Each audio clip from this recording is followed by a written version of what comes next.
президент Таджикистана, он так поразился их благообразием, просто чисто внешним, что он им делал очень такие комплименты. Говорит, как же вы выглядите, прям вот от вас какой-то цвет идет, вы такие благообразные, на вас приятно смотреть. Таджиками, которые имеют древнейшую цивилизацию, богатейшую культуру. Когда мы дикарями бегали по лесам, у них уже была богатейшая культура, персидская. У них были и Руми, и Фердоуси, и Рудаки, когда у нас еще никого не было. Понимаете? То есть им есть чем гордиться. Вот. И у них это в крови. Вот это как бы культура речи, образность выражений. У меня был обычный дворник, сторож, сосед мой, Рамазан. Из советского времени, советской армии еще служил, такой очень, говорил по-русски очень так хорошо, живо. И знаете, как у него была речь? Это, вот я жалко, я говорю, слушай, Рамазан, тебе надо просто записывать на диктофон, потому что настолько она образная, настолько она яркая, с восточным каким-то колоритом. Обычный просто таджик. Он говорил так художественно.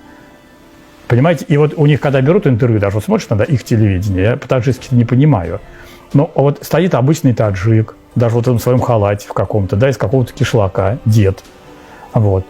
И он может говорить 15 минут, не замолкая. У нас попробуй кого-нибудь возьми интервью. У нас 2 слов связать не могут. Наши. У нас нет этого, а у них это в крови. И я видел, как они красиво говорят, как они, даже вот эти вот мулы, про которых хвалит, например, президент, они стихами его хвалят. А это культура. Это культура, которая генетически у них присутствует. Поэтому ни в коем случае нам нельзя их уничижать. Вот, ничем мы перед ними не превозносимся, ничем мы перед ними как бы не выше. Наша культура, да, там, Золотого века там, или Серебряного века, да, потому что только что она недавняя. Но у них тоже может это все расцвести. Они просто исторически, может быть, не повезло. Кто только их не порабощал. И Чингисхан, там, и тот же Тамерлан, который просто в порошок их стирал. Сколько было войн, сколько у них было несчастья и скорбей, когда их уничтожали почти что подчистую. Вот это тоже надо понимать, почему они в такой упадок пришли. Вот. Но народ очень, очень добрый. И вот я случай привожу, неоднократно я его приводил. Это не я как бы был свидетелем этого случая. Я слышал это тоже по радио Радонеж, по-моему, не помню. По-моему, по Радонежу. Говорила обычно какая-то наша вот прихожанка, женщина, рассказывала, как она шла из салона красоты. И вот этот таджик, мусульманин, взваливает этого пьяного мужика себе на плечо со словами «Аллах велел всем помогать». И несет его по указанному адресу. Дозвонился он его сестре.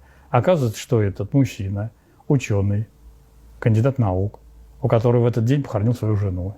И с горя напился. Вот вы понимаете, и вот назови ты этого таджика, что он не христианин, что это не милосердный самарянин. Вот как он поступил, то есть он мусульманин, берет русского пьяного мужика, взваливает к себе на плечо и несет его. Потом он его нашел, этого таджика, во дворе, и говорит ему, я, говорит, раньше к вам плохо относился, как не очень хорошо, но сейчас, говорит, я, говорит, вас уважаю, дал ему, отблагодарил его, денежку ему дал, я, говорит, я очень благодарю. А мы вот так, а мы будем гнушаться, а сейчас в Питере недавно был случай, не пьяный, в обморок упал с сахарным диабетом, в больнице прям. И это в регистратуре сидит женщина, посмотрела на него, и никто не подошел, не оказал помощь, такие же больные пришли на прием. А он лежит. Это был вопиющий случай, не пьяный мужик. Вот, пожалуйста, наш. И вот эти таджики. И у них вот это есть. У них это есть, у них это повсеместно распространено. Они в этом отношении лучше, отзывчивее нас. Потому что у них древняя культура. У них какое гостеприимство потрясающее. Они тебе последние отдадут. Вот приезжаешь там в кишлак бедный, они же там есть до сих пор места, где они не едят ни мяса, ничего. Они едят только лепешку с хлебом.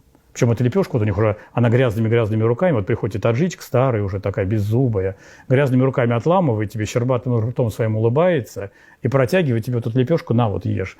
А наш начинает брезговать иногда, как это с таких вот рук взять. А это же благословение Божие.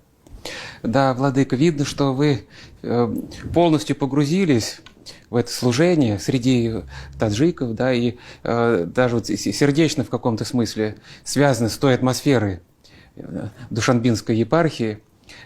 Но вот, может быть, у нас, видите, конечно, не так много времени, а видно, что вы можете бесконечно я могу, конечно, про Таджикистан сериал можно снять, да.